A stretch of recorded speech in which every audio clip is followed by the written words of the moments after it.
Kamala Harris is out in the stump. They got everybody out trying to confuse and lie to people and propagandize people back to Joe Biden. Kamala Harris goes on CBS to talk about a bunch of things. We're not going to get it. We're only going to talk about the Palestinian and the State of the Union stuff. We're not going to get into the rest of the stuff.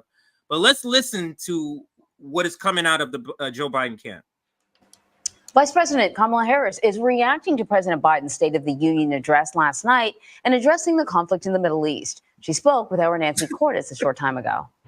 And thanks so much for being with us. I want to start out by asking you about the Middle East. You've been urging the Israelis repeatedly to try to reduce civilian casualties. You've been very outspoken about it. But the president put a number on those casualties last night. He said more than 30,000 Palestinians in Gaza have been killed. Bullshit. Are you losing confidence in Bibi Bullshit, Netanyahu? man. I'm losing my patience with this shit, my friends. I'm gonna let it continue. But fam, these motherfuckers have said that 30,000 dead it's been 30,000 dead Palestinians for like 8 to 10 weeks. 8 to 10 weeks have been 30,000 dead. We keep seeing new dead bodies every fucking day. I mean, by the hundreds. People dying of starvation. People who was unaccounted for when the original 30,000 number was floated. People who was unaccounted for. They are now discovered.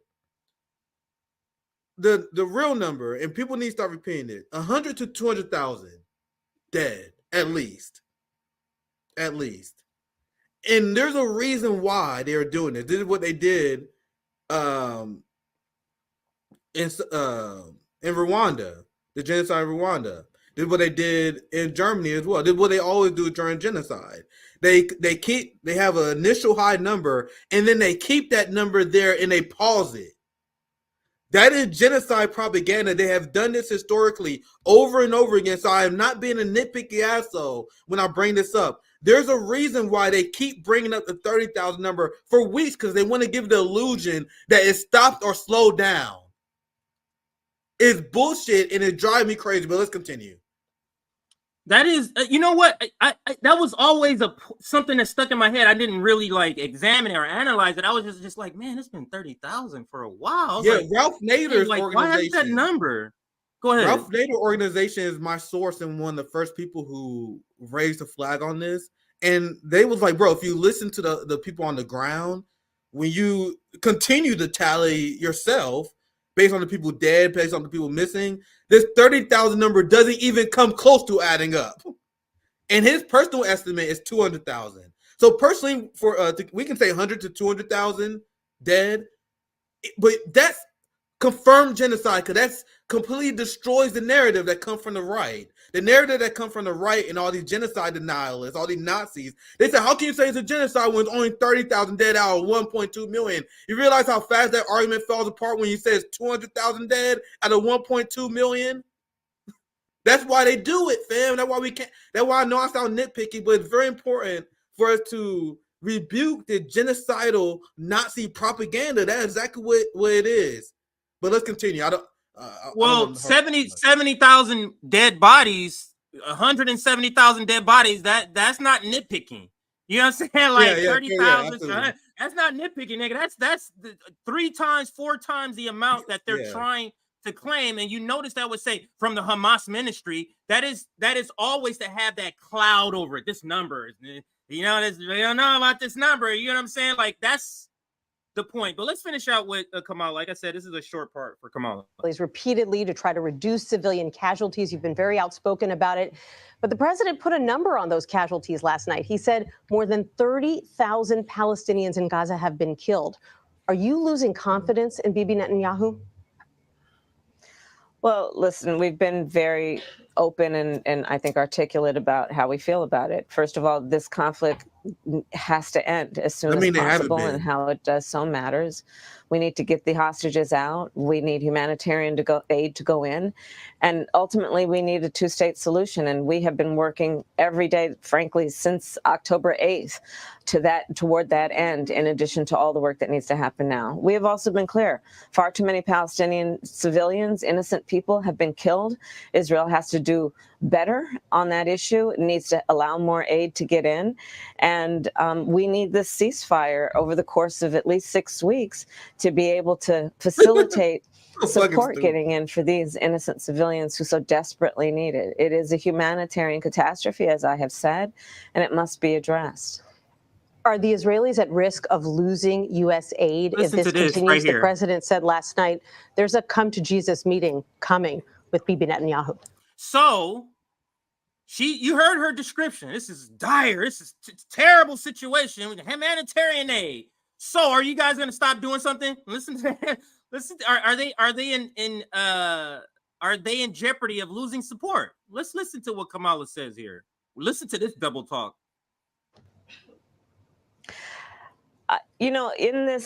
On this topic, I think it's really important to distinguish in how we are, and there are a lot of feelings I understand about all of this rightly, based on the horror of what has happened. October 7th, 1,200 people slaughtered. She just pulled an AOC move, if you didn't notice. Her and AOC are very similar in their inability to answer stuff on the fly, and it sounds very word salad-y.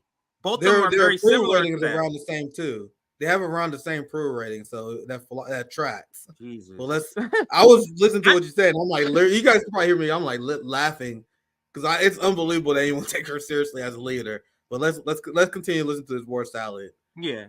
So I'm gonna rewind it to part of the question again, and then let her give her a full answer. But you'll see she's not at all answering the question, and she avoids the question. Continues. The president said last night there's a come to Jesus meeting coming with Bibi Netanyahu.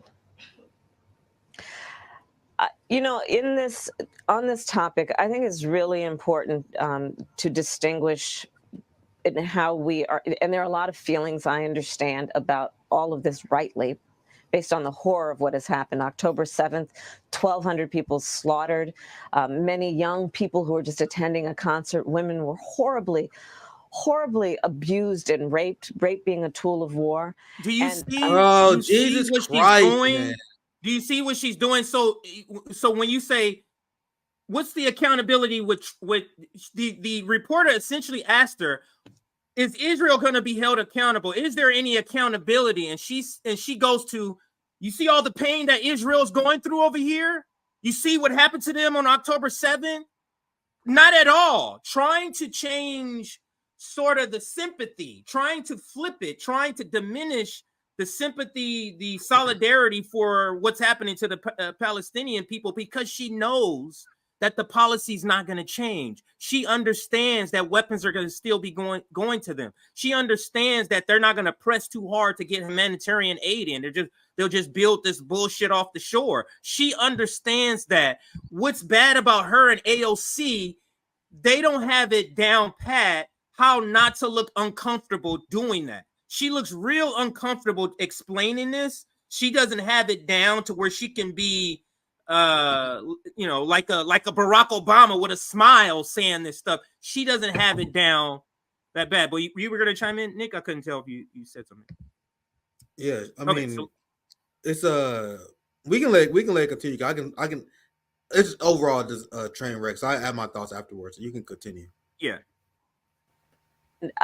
And then you look at what's been happening in terms of the humanitarian crisis in Gaza, which, again, the horrific images that we are seeing come out of there. And I think it's important for us to distinguish, or at least to not conflate, the Israeli government with the Israeli people.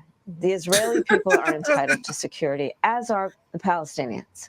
An equal measure. And our work is always, as the United States of America, going to be to do what we must and what we always have, to stand for the security of Israel and its people, and also to do what we have done behind closed doors and in public around forcing a better path forward in terms of what's happening currently in Gaza. It seems to me, Nick. Yeah, go ahead. That was a very long word salad and a very long way to say, nah, we're not doing that. Because believe it or not, I give Kamala credit here. She actually answered the question at the very end. I will listen. That's why I wanted to wait. I want to see if she actually answered the question. And she actually does, believe it or not. It's not to the end, though. She started bringing up all this bullshit. She brings up the rape hoax. You guys know there was an investigation that found Israel's sexual violence on Palestinians and Palestinian prisoners. Meanwhile, they don't bring that up. They bring up the fake October 7th sexual assault hoax that I have thoroughly destroyed as an argument here. I thoroughly destroyed that October 7th hoax. So she go on and talk about that. She talk about Israel. You got to separate the Israeli citizen and the Israeli government, even though Israeli citizens are literally blockading aid. They replace Palestinians when they kick Palestinians out of their home. Who do you guys think replace them? Settler colonialists. So my question is, how is the settler colonialist innocent when they are forcibly evicting Palestinians from their home? And they're like, well, if I don't do it, someone else is going to steal from them.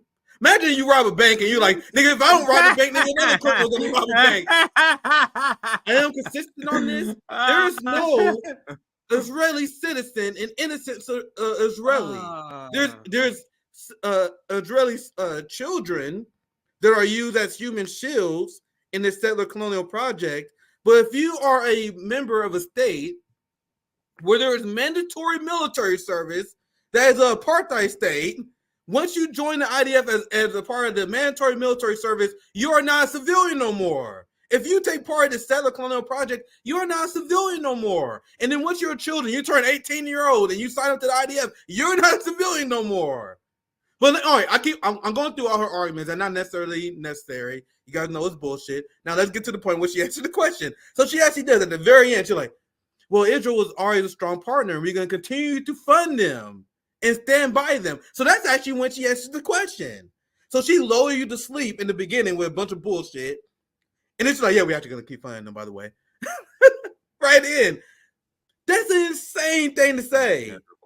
As a country is committed genocide, plausibly found committed genocide by the ICJ, they essentially saying there are no red lines for the government. That was a very long, word salad answer, but at the very end, she squeezed that in. Yeah, we will always support, we will always fund Israel like we always have done. What a democracy we have. Anyway, you can continue. Yeah.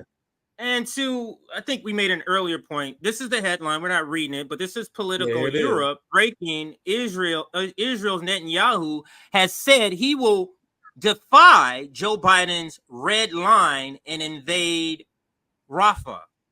So Joe Biden's administration say, hey, don't do this. This is going to be a catastrophe. Bunch of organizations have come out and said this is going to be a catastrophic. Now you say, and I'm doing it too. Joe Biden, your administration, you guys can signal that you don't want this to happen. And again, why would Netanyahu not invade Rafah when you on TV said you had a red line that wasn't really a red line? So is he really even crossing the red line? Because there wasn't one. I want people to know what words mean. Like once again, you see our society forcing people to accept different definition for words. What do red line mean to you, CJ? It means something that can't be crossed. Yeah. Right. Oh, you can't. Our red line is you invading Rafah, nigga. We're gonna do it anyway. Oh, actually, no. Red line is something else. Your red line was crossed. Do you know what words mean, fam? They don't in this country. But let's continue, CJ. Sorry. Yeah. No. That's perfect. But then let's just get some reaction from, I guess we can say, pro-Palestinian allies in the professional managerial class, Bernie Sanders, industrial complex. Here's Ryan Grimm. Another Fetterman win. Bro, you guys supported Fetterman. You guys supported Fetterman. Go ahead. Those people are haunted by that Fetterman support, and they will be for a very long time. And you can see with and I'm not making. They should. So don't get to it. They should have Fetterman derangement syndrome, but they do because the hit of their credibility of supporting this guy, in their back of the head, they would never say this publicly, but in the back of the head, they're like, RBN was fucking right about that. God damn it. So now they forced to make up for it. Like Ryan Grimm and the Vanguard, they have been going hard at Fetterman recently because they are making up for this gross sin of supporting this open Zionist. He wasn't hiding it before. So good for you, I guess, Ryan Grimm, for trying to make up for your pathetic mistake of supporting John Fetterman. And they got this delusion. And I'll pass right to you, CJ. They are so delusional. These sweet summer children. They're like, yeah, John Fetterman's up for election 2028.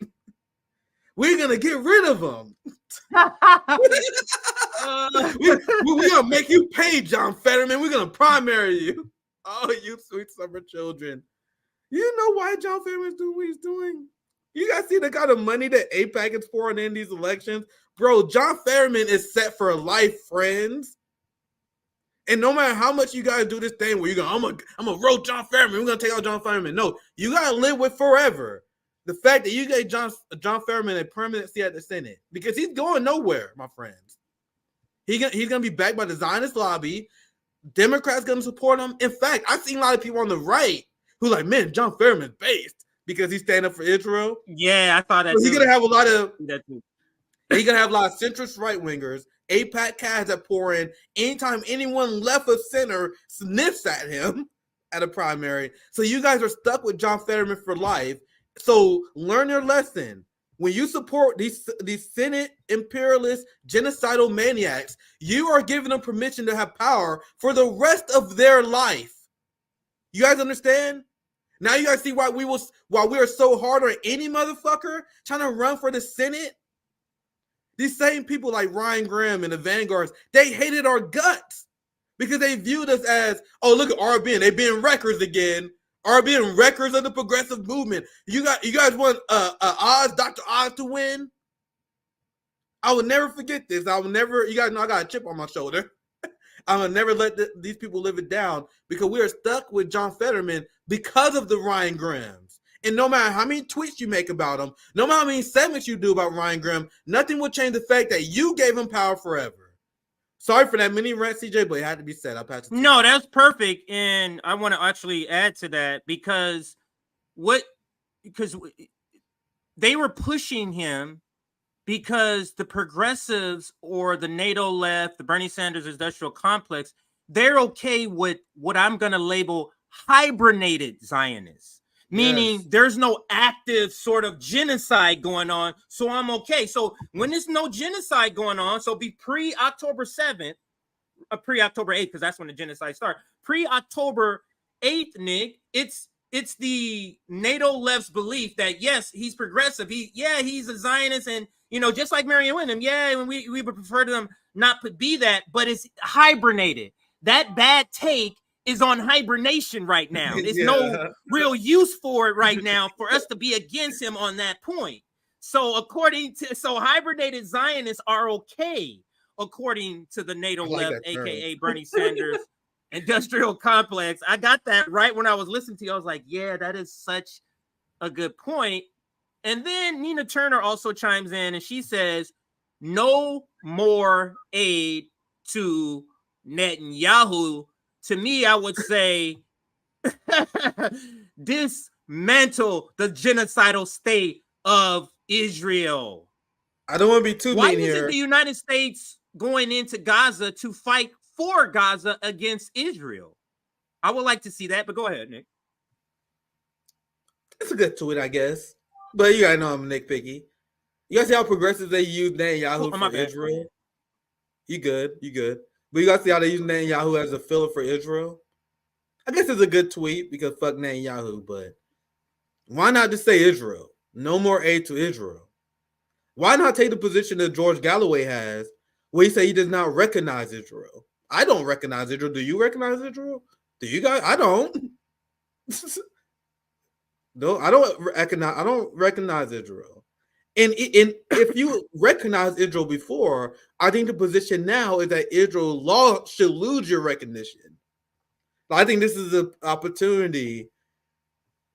I don't think Palestinians should forgive them. I think we should never say that.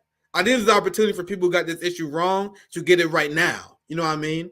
You guys know I'm a softie who I like to see redemption stories. If you got this issue wrong before, now is the time. Oh, I used to think that the two-state solution was viable. I used to think that Israel had the right to exist. Now I don't think they do. After that genocide, I support South Africa. I think Israel need to be dissolved. I think there to be one-state solution. I don't forgive people that say that. who was wrong this issue who take that stance, because I think that's not even a radical stance. I think that's what any human should take away after a country committed genocide. After the genocide, you don't no longer deserve to exist. And we about to take steps as the international community to make sure you don't exist. That's where I stand anyway.